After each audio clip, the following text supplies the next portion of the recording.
Are there just one or two things maybe that stuck out in your mind as a moderator that you might want to share with our viewers?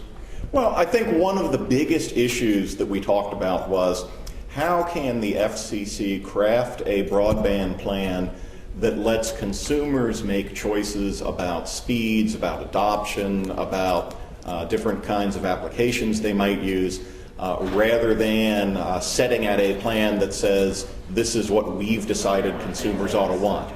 And it's not a trick question. I don't think it's impossible to do a plan that allows consumers to drive a lot of the choices, but I think it does require maybe a different way of thinking about this than just deciding, well, we know what consumers want, so let's go ahead and write a plan to give it to them.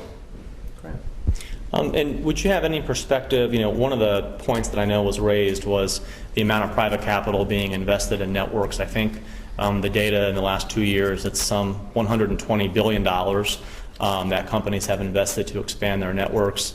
Looking at the stimulus, which was $7.2 billion for broadband, and that includes a mapping element, will that, in your opinion, foster, bringing the public and private sectors together to, I guess, one, encourage demand in those areas that are served, but also get to that last mile and reach those unserved and underserved areas? Well, I think it really depends on how the money in the Recovery Act is used. If the idea is that that's all going to be used to build broadband, it might not have a huge impact because it's going to take a heck of a lot more than $7 billion to build out broadband all over the country.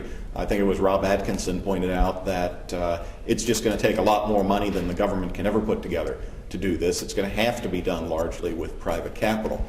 On the other hand, if a decent chunk of that money is spent on ventures that actually try to figure out, well, why aren't a lot of people online? Why aren't a lot of people using broadband?